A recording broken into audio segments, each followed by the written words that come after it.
Welcome to EJH British Cars. Well, it's kind of a glum and grumpy day today. It looks like it's going to rain, but it hasn't yet, but it was wet this morning when I got up. I thought I'd do a video on a new device that I bought at Harbor Freight the other day. So let's take a look. So this is the Viking lead acid multifunction jump starter, 1000 peak amps, and it is part number 59531. I bought this because my old jump start unit stopped working. I think basically the charger stopped functioning, and yeah, it was a pretty old unit and I got good use out of it, so I bought this. So this lists for about $130, and a couple weeks ago at Harbor Freight it was on sale for a $30 discount, so I thought that was pretty good. And as seeing as my other unit just died, I thought I'd pick it up. The other nice thing about this unit is it has air compressor in it, which my old one did not, which could be handy. I mean, I have a big compressor here, which I would normally use, but you know, if you're out on the road or trying to fix something on the quick, it can be handy. I've certainly have used them in the past. So I thought I'd go over a little bit. So first off, this thing is really pretty small. Let me show you the old unit. Well, this is my old unit. This is the new unit. This one came from Harbor Freight as well.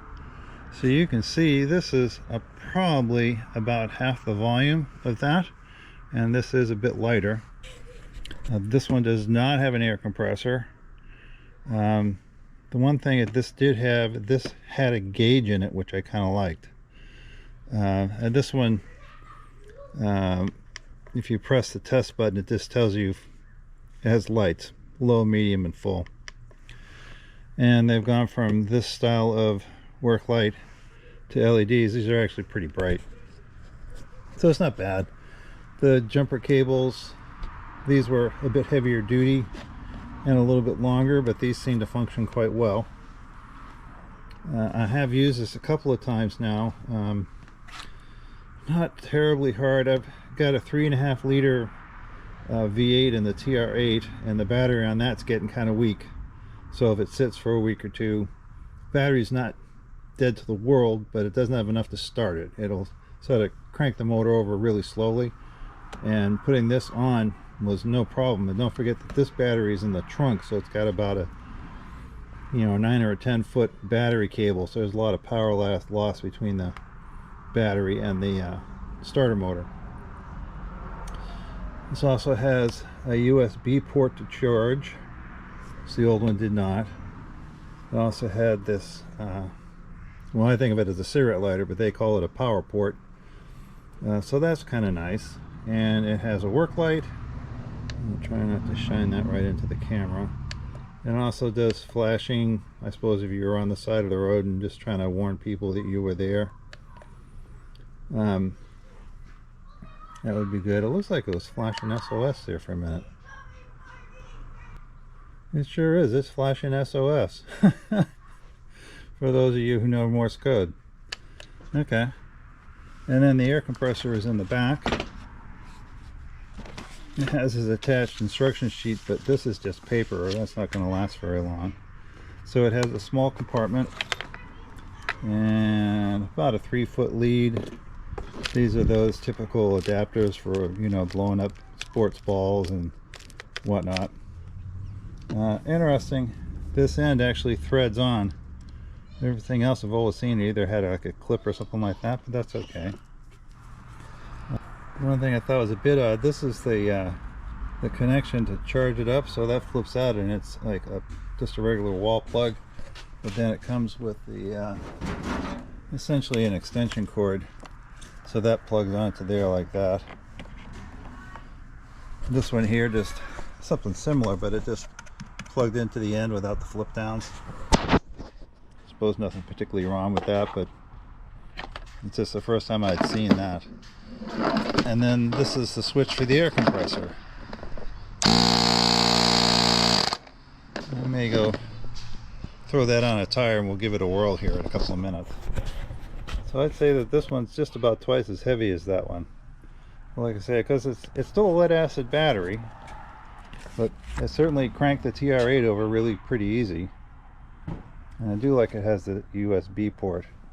The one other thing this had a plug that you could put in to plug this into the cigarette lighter in a car to charge that as you were driving, and this does not seem to have that function. This one also had the power port on the end, like a cigarette lighter type of thing.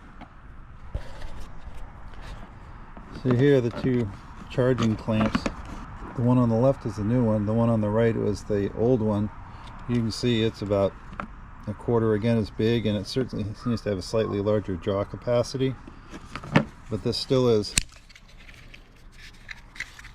I mean, it's got good clamping force. It's got a pretty good spring in it. I suppose that's the weak part of most of these things, is that the springs are too soft.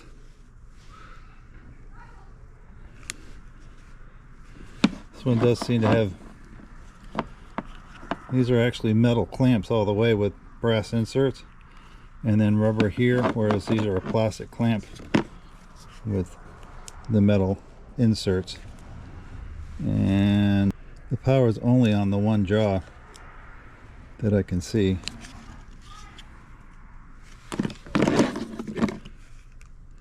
Whereas on these ones, the two jaws are hinged together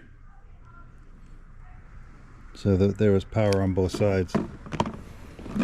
Whether that'll make a difference or not, I don't really know. It seems like it would be a good idea to have a jumper cable from one to the other. I suppose you could always try to put one in, but the two cables are about the same length. Yeah, because the new one's sticking up a little bit above there, but it's also starting a few inches higher, so they're pretty similar in that aspect. Though these ones do seem to be a heavier gauge than these ones. Also has the main on-off switch, and that's the battery status indicator. When you plug this into charge, you'll see that these start flashing in sequence, telling you that it's charging. That's just on and off. So I just plugged it into the tire, and that says that has 15 pounds in it. Each of these strikes seems to represent 5 pounds. So let's check that against the manual gauge. Manual gauge saying it's 14.7, so considering how small that dial is, that's pretty close. So that's not bad. I often see that on inexpensive compressors that indication is just that, just an indication. Let's go ahead and pump this up, and we'll check the pressure again after that. Well, let's see how it does.